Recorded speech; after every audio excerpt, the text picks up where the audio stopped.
Ons skriflesing kom uit Openbaring hoofstuk 3, Openbaring hoofstuk 3 vers 14 tot 22. Hoor die woord van die Here. En skryf aan die engel van die gemeente van die Laodisense: Dit sê die Amen, die getroue en waaragtige getuie, die begin van die skepping van God. Ek ken jou werke, dat jy nie koud is en ook nie warm nie. Was jy tog maar koud of warm? Maar nou, omdat jy lou is en nie koud of warm nie, sal ek jou uit my mond spuug. Want jy sê ek is ryk en het verryk geword en het aan niks gebrek nie. En jy weet nie dat dit jy is wat ellendig en beklaanswaardig en arm en blind en naak is nie. Ek raai jou aan om van my te koop goud wat deur vuur gelouter is, sodat jy kan ryk word, en wit klere dat jy jou kan aantrek en die skande van jou naaktheid nie openbaar word nie. En salf om jou oë te salf, sodat jy kan sien. Almal wat ek lief het, bestraf en tugtig ek. Wees dan ywerig en bekeer jou. Kyk, ek staan by die deur en ek klop. As iemand my stem hoor en die deur oopmaak, sal ek ingaan na hom toe en saam met hom maaltyd hou en hy met my. Aan hom wat oorwin sal ek gee om saam met my te sit op my troon, soos ek ook oorwin het en saam met my Vader op sy troon gaan sit het. Wie 'n oor het, laat hom hoor wat die Gees aan die gemeentes sê. Ons fokusgedeelte is vers 21, aan hom wat oorwin sal ek gee om saam met my te sit op my troon, soos ek ook oorwin het en saam met my Vader op sy troon gaan sit het. En die tema van ons boodskap, die Vader het sy Seun saam met hom op sy troon laat sit, en so ook aan ons plek, saam met hom gegee. Dank hom vir sy genade. Die Vader het sy Seun saam met hom op sy troon laat sit, en so ook aan ons plek, saam met hom gegee. Dank hom vir sy genade. Ons het verlede week nie klaar gekry met hierdie brief van Christus aan die gemeente aan Laodisense nie. En so ons gaan voort met hierdie brief, en ons sien dat hierdie 'n gemeente was wat ryk en verryk geword het, maar hulle was ook geestelik traag. Hulle dade was lauwarm en was in die gevaar om uit die mond van die Here gespuug te word.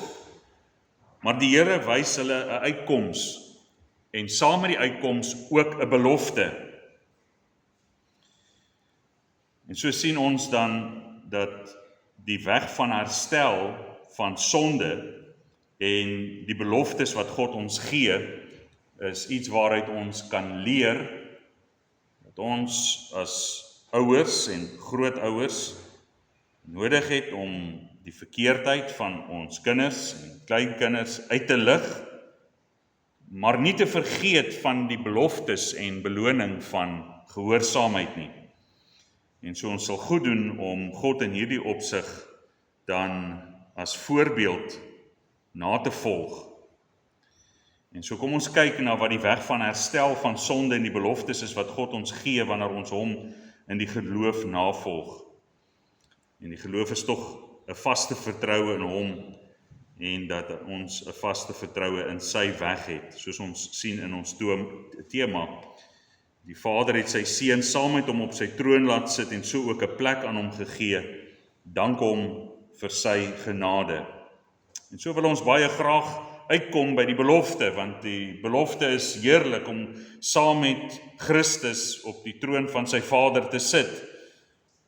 Maar die weg daardeur wat Christus vir ons uitlig as kinders van God, is die weg van tug en bekering. Vers 19. Almal wat ek lief het, bestraf en tugtig ek. Wees dan ywerig en bekeer jou. Het is duidelik dat egte kinders ontvang tug. So vir 2000 jaar het die Christelike kerk se ouers hulle kinders getugtig. Die Nuwe Testament gaan uit van die voorveronderstelling dat Christelike ouers hulle kinders tugtig.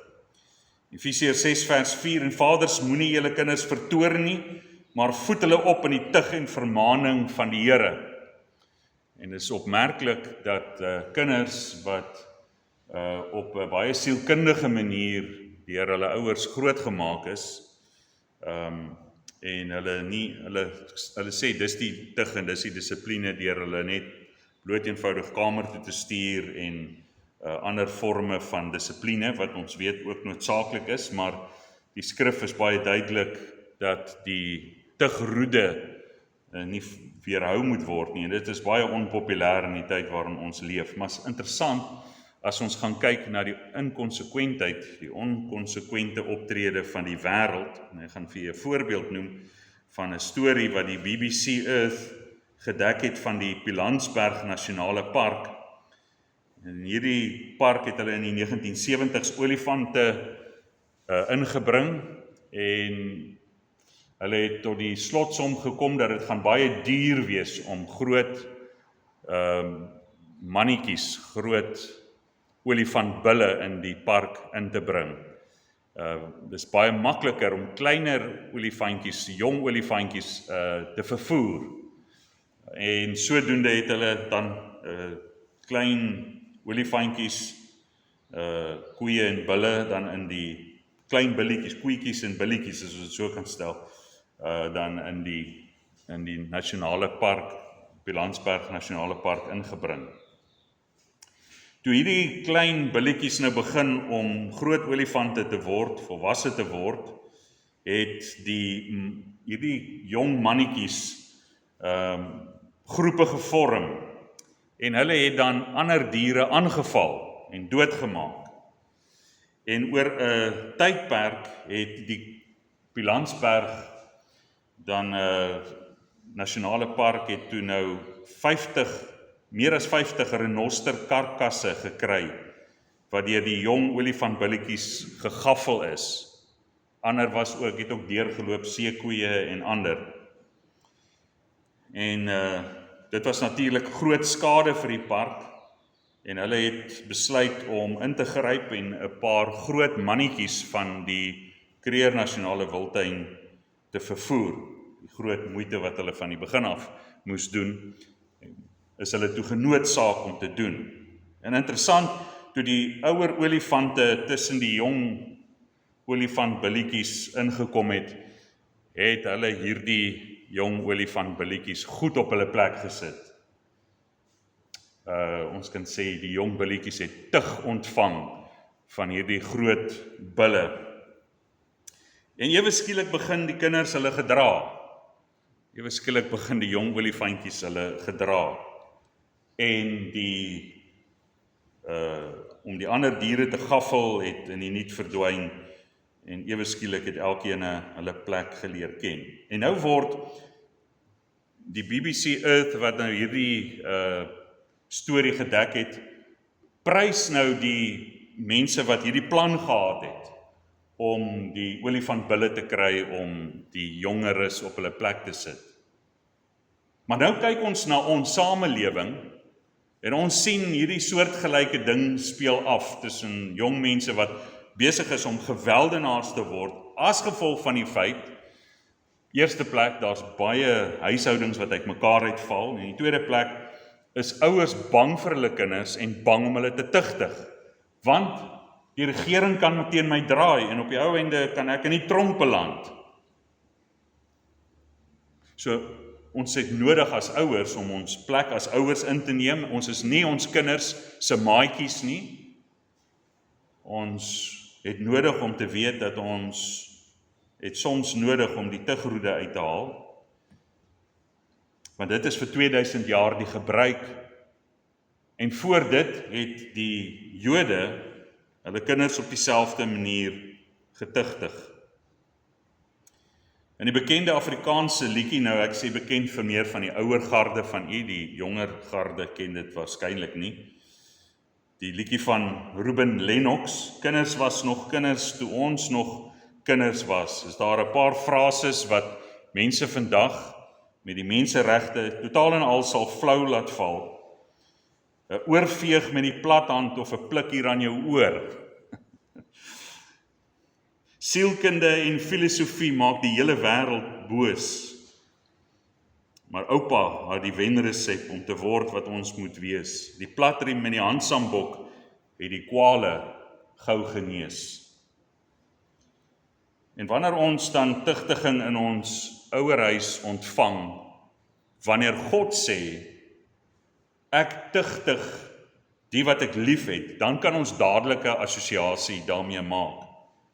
Met ander woorde, dis 'n generasie wat beroof word van die gedagte van die seën wat God in gedagte het met tugtiging.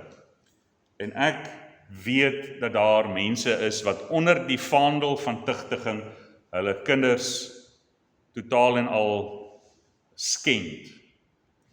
En wat hulle nie tugtig nie, maar hulle aanrand. Dit hoort ook nie so nie.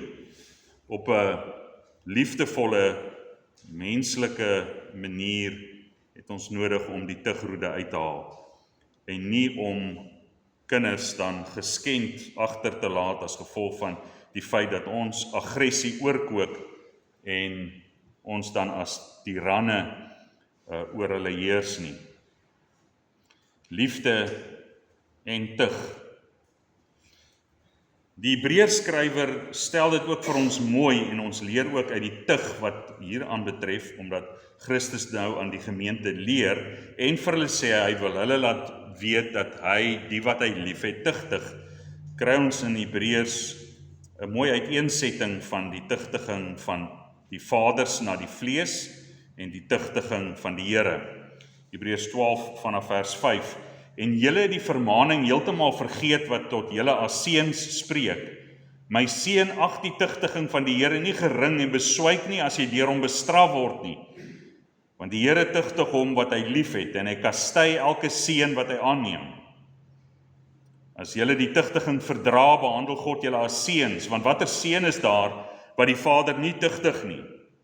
Maar as julle sonder tugtiging is, wat almal deelagtig geword het, dan is julle onegte kinders en nie seuns nie. Verder, ons het ons vaders na die vlees as kastyders gehad en ons het vir hulle ontsag gehad. Moet ons nie veel meer aan die Vader van die geeste onderworpe wees en lewe nie?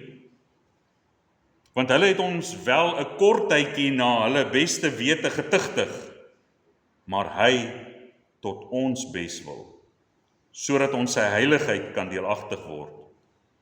Nou lyk elke tugtiging of dit op die oomblik nie 'n saak van blydskap is nie, maar van droefheid.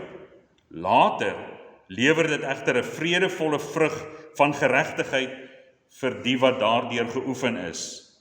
Daarom rig die slap hande en die verlamde knie weer op en maak reguit paaie vir julle voete sodat wat krepeel is nie uit lid raak nie, maar liewer gesond gemaak word. Ons as ouers kyk na wat voordelig is vir die orde van ons huis, diegene wat tugtig, en tugtig dan die kinders ooreenkomstig dit wat voordelig vir die huishouding is. Maar kyk wat doen God. God kyk en hy sien wat voordelig is vir ons in ons lewe en hy tugtig ons daarvolgens. Daarom sal ouers goed doen om hulle kinders om te kyk na wat is dit wat my kind in die toekoms nodig het, want ons hoor hierdie frase, of laat ek dit sê, vorige generasies het baie meer hierdie frase gehoor, luister hier mannetjie, of luister hier madam, solank jy onder my huis is, maak jy so en so. Dis hierdie idee van net onder die dak, om te tugtig ooreenkomstig die orde van die huis. Maar God is vir ons 'n voorbeeld om ons te tugtig vir die tyd, en dis waar ons as ouers die voorbeeld moet hê, om te tugtig vir die tyd wanneer hulle nie meer onder jou dak is nie. Kan jy sien hoe die een selfsugtig is en die ander ene vooruit sien soos wat dit nodig gaan wees vir hulle in hulle lewe. En sodoende het ek en jy, baie van u, en ek sê weer eens, as u kinders op 'n voor God waardige wyse tugtig, elkeen kan staaltjies vertel van daardie oomblik toe ons so bietjie rammetjie uitnek geraak het en ons ouers ingegryp het. En ons weet hoe dit is en hoe dit ons op die ou end gehelp het. Maar 'n verdere hulp is om te kyk na die toekoms en te sien wat gaan ons kinders nodig hê en watter dissiplines gaan hulle nodig hê en vooruit te dink. So ons moet doelgerig tugtig, waardig tugtig en nie ons kinders aanrand en verskree nie. En in plaas daarvan om te sê dat die Here tugtig my want hy het my nie lief nie, moet ons besef dat die Here sê dit is anders. Dis juis omdat hy ons lief het, dat hy ons tugtig. En dit het ons ook nie van ons ouers verstaan, as hulle gesê het, ek tug jou nie omdat ek jou haat nie, maar omdat ek jou lief het, op daai oomblik glo jy nie een woord daarvan nie. Maar weliswaar later dan besef ons wat hulle gesê het. En dis juis om ons sy heiligheid deelagtig te maak. God tugtig ons om sy heiligheid deelagtig te maak. Daarom roep God ons tot bekering. En ware bekering, as ek u kan herinner aan Sondag 33 vraag en antwoord 88 van die Heidelbergse Katekismes sê dit is die ware bekering lê daar in die aflê van die ou mens en die opneem van die nuwe mens. En sê ook dan vir ons vraag 89, wat is die afsterwing van die ou mens? Dis 'n hartlike berou daaroor dat ons God deur ons sondes vertoorn en daarom hoe langer hoe meer die sonde haat en daarvan wegvlug. Vraag en antwoord 90, wat is die opstanding van die nuwe mens? Antwoord, dit is 'n hartlike vreugde in God deur Christus en 'n lus en liefde om volgens die wil van God in alle goeie werke te lewe. En dis dan daarom wat die psalmis in Psalm 91 vers 71 sê, dit is goed vir my dat ek verdruk was, sodat ek u insettinge sou leer. Op die ou end, die verdrukking wat God oor my gebring het, was goed gewees. Op daai oomblik nie 'n saak van vreugde, en ons sien nie dit is iets van 'n saak van blydskap nie, maar later lewer dit 'n vreugdevolle vrug, deur die wat daarin ingeoefen is. Partykeer is ouers tugtig uit frustrasie uit, maar wanneer dit konsekwent gedoen word, nie net uit frustrasie uit nie, dan word ons geoefen in daardie tug, en so oefen die Here ook deur ons voortdurend in sy liefde te tug. En so die eerste gedagte om na die belofte te beweeg wat God gee, eers roep hy ons as sy kinders tot bekering. Dan daarna begin hy met die herstel en belofte. Openbaring 3 vers 20. Kyk, ek staan by die deur en ek klop.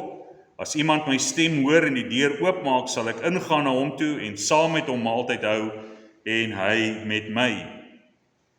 So hierdie teks word baie keer vir evangelisasie gebruik en binne die konteks daarvan is daar 'n probleem mee. Die bedoeling om evangelisasie te doen en om vir mense te sê dat God is besig om hulle tot bekering te roep is reg.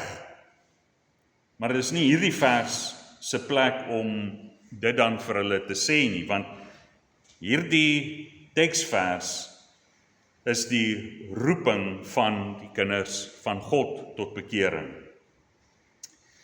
Soms voeg mense in evangelisasie die bizarre idee by met, kyk, ek staan by die deur en ek klop.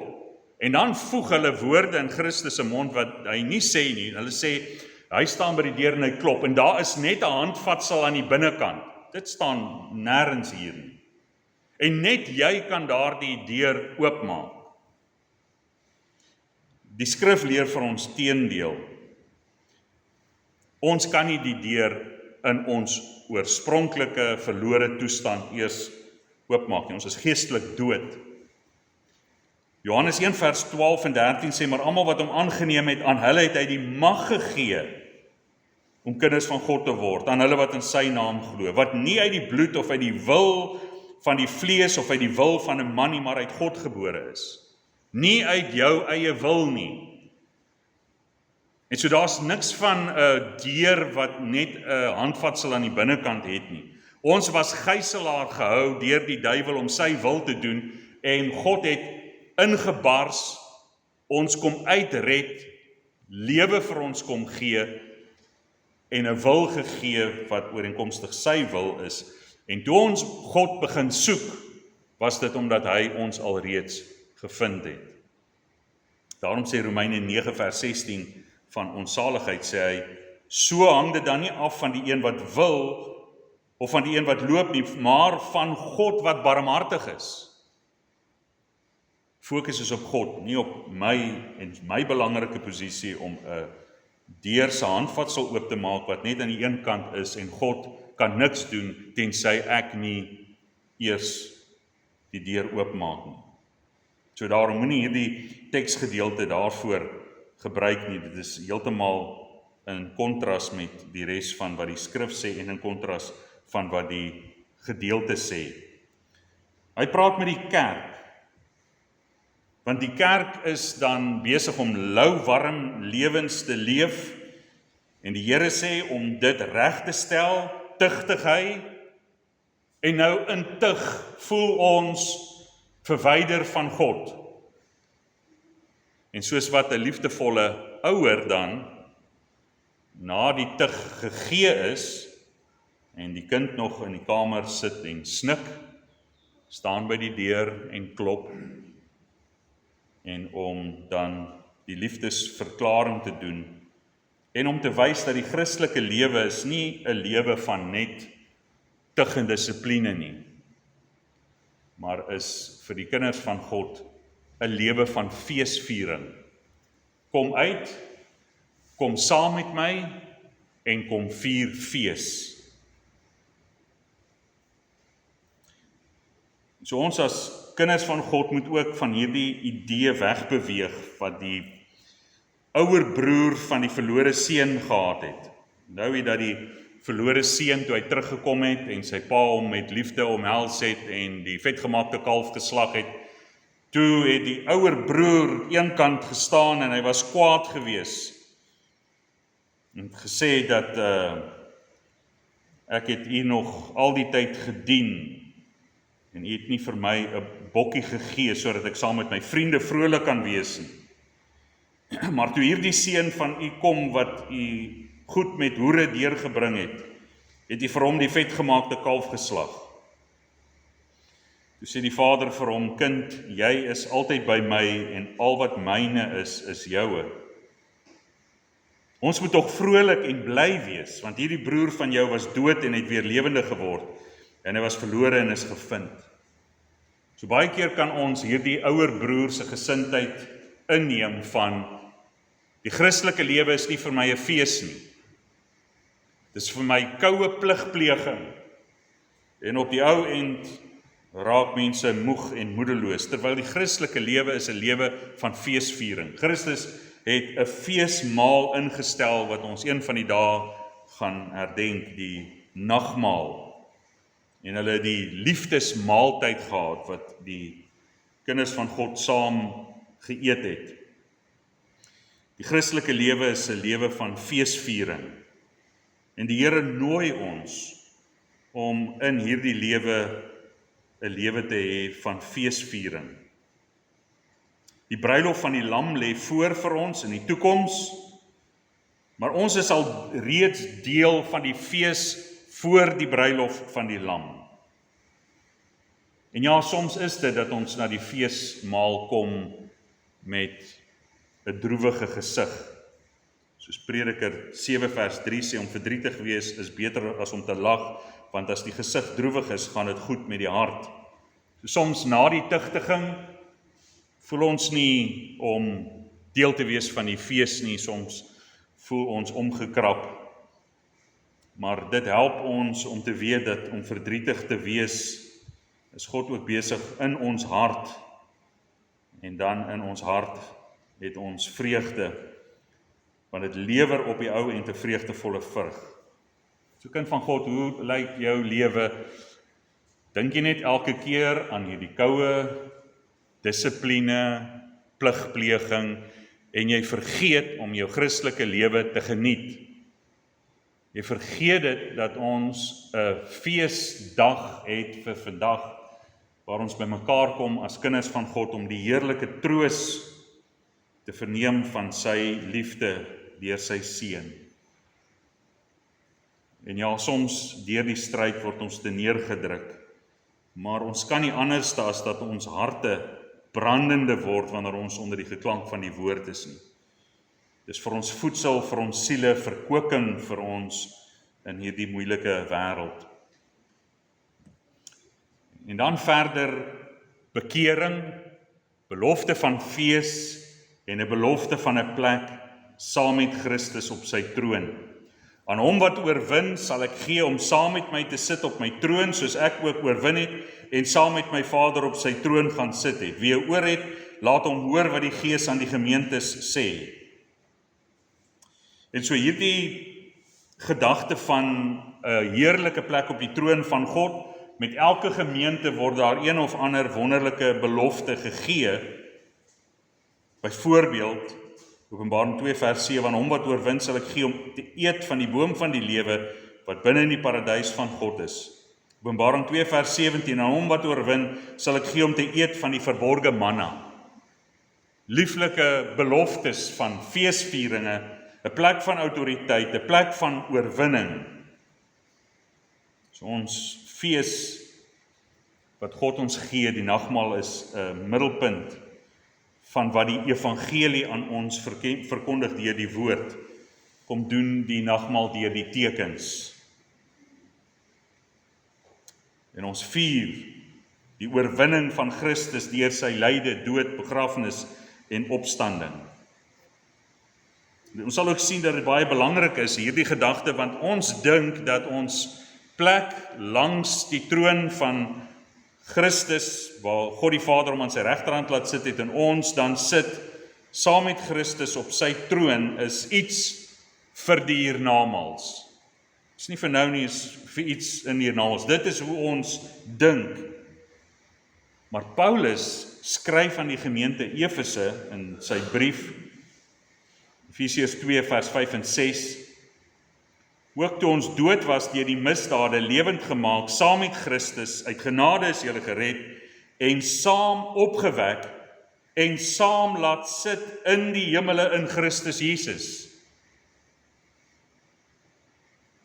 So wanneer begin ons sit saam met Christus in die hemele, die oomblik wanneer ons uit ons geestelike dood opgewek word, wanneer ons wedergeboorte ontvang.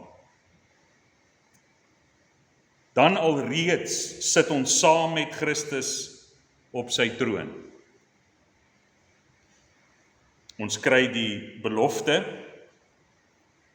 dat ons in die 1000-jarige vrederyk saam met hom sal heers. Ons sal dit in die res van die boek sal ons sien.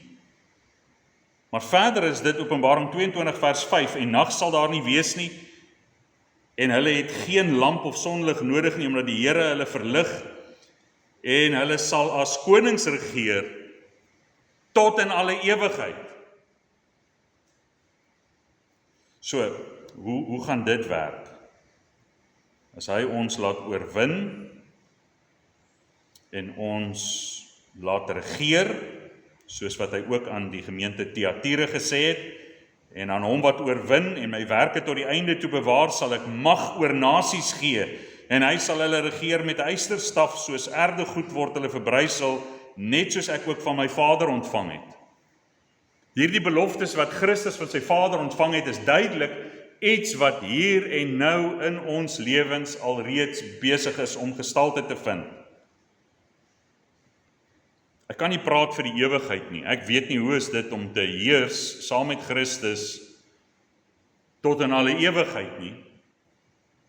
Want Johannes sê, ons weet nog nie eers wat ons sal wees nie, maar ons weet hierdie ding dat as hy verskyn, ons aan hom gelyk sal wees, omdat ons hom sal sien soos hy is. Maar ons is nou in 'n sondige wêreld. En hoe lyk dit om in 'n sondige wêreld saam met Christus op sy troon te sit? En ons sal die perspektief daarvan sien, want in die een oomblik sien ons, Johannes word opgeneem, en dan kyk hy vanuit die hemelse posisie wat in die hemel gebeur, en hy kyk na wat op die aarde gebeur. En ons het alreeds 'n dubbele burgerskap. Ons is in die wêreld, maar ons is nie van die wêreld nie. Ons werklike burgerskap is in die hemele. Ons troon is in die hemele. Maar sodoende is ons ook hier op aarde in die wêreld, en Christus het self ook gebid dat ons nie van die wêreld weggeneem word nie, maar dat ons van die bose bewaar sal word. So wat doen Christus op hierdie stadium aan die regterhand van die Vader? Hy is besig om te heers totdat al sy vyande gemaak word 'n voetbank van sy voete, en hy tree vir ons in die gebed. Hoe is ek en jy besig om te heers saam met Christus? Ons oorwin deur die evangelie. Ons verkondig die evangelie aan 'n verlore gaande mensdom. Daarom het ons nodig om te verklaar wat God deur Christus vir ons kom doen het, en vertrou deur die krag van die Heilige Gees dat hy mense se harte sal oortuig. En ons bid, want ons het die wapens van ons stryd wat nie vleeslik is nie, maar geestelik, om vestings neer te werp, soos 2 Korintiërs 10 vers 3 vir ons sê.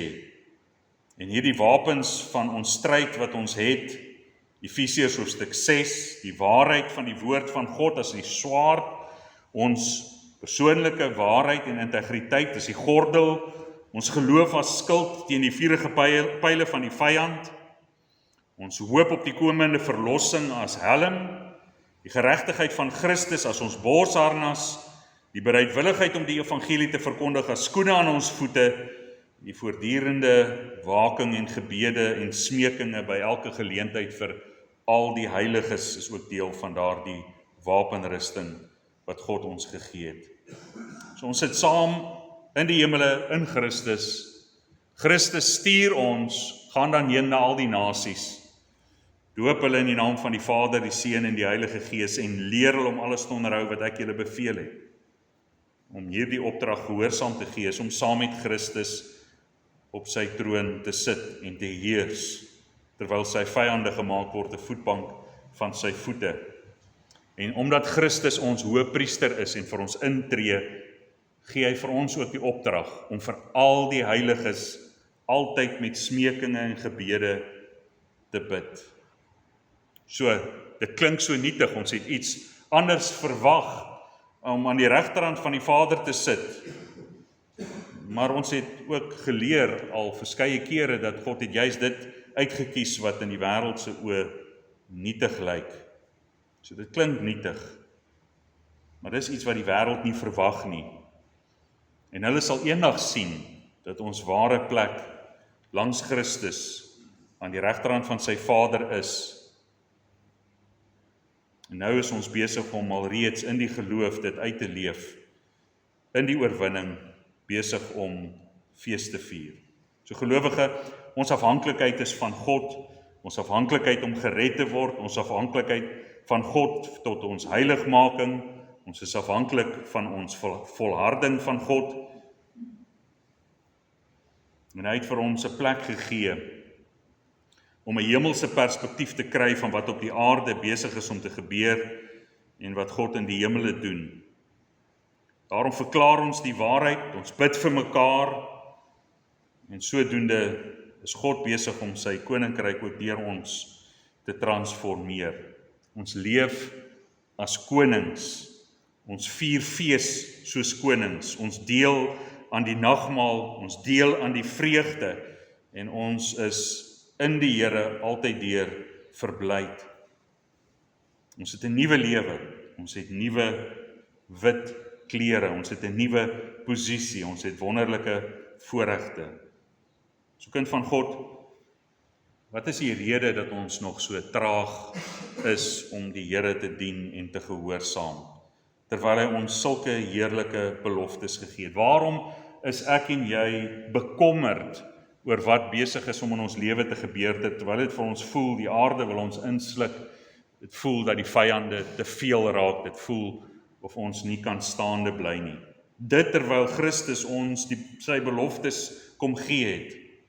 Wat maak dit dat ons dalk rondloop en ons is nie lus vir feesvier nie, want ons dink nie in terme van wat God in Christus vir ons gedoen het nie. Ons is miserabele. En dit terwyl God wil hê ons moet feesvier. Hy staan by die deur en hy klop en hy nooi ons om deel te hê aan die vreugde wat hy vir ons in gedagte het. om deel te wees van die feesviering. So kind van God, dink gereeld aan ons voorregte in ons eredienste, in ons stilte tyd. En dink voortdurend aan die heiliges in al ons gebede. Dink aan die wat verlore is om aan hulle die evangelie te verkondig. Dink aan ons lewe in dankbaarheid en leef ooreenkomstig dankbare mense. Dat ons nie te neergedruk sal wees, nie bekommerd sal wees nie. Maar Christus is in ons midde om die vrees weg te neem en ons deel te hê aan sy fees en aan sy posisie aan die regterhand van die Vader. Beter nuus kan ek vandag nie vir u gegee het nie. Dis die beloftes van God se woord en laat dit ons troos wees. Kom ons bid saam. Ons almagtige hemelse Vader, ons dank u vir die wonderlike voorreg om hierdie goeie nuus te kan oordra. Dankie Here dat ons kan weet dat dit wat ons soveel keer bekommerd maak, juis u tugtiging, voel ons word weggedryf van u aangesig en u is kwaad vir ons, terwyl u eintlik besig is met 'n vreugdevolle vrug. Open asseblief deur u Gees ons oë om die waarheid te kan raak sien en nie te val vir die leuns van die duiwel nie. Help ons om in 'n gesindheid van feesviering as kinders van God te leef. Neem die neergedruktheid weg en laat ons weer die vreugde smaak van die beloftes uit u woord en die wete dat u ons nooi keer op keer om saam met u fees te vier en saam met u op die heerlike troon te sit. Dankie vir die voorreg. In Jesus naam bid ons dit. Amen. Ons het nou geleentheid om die Here te dien met ons offergawes.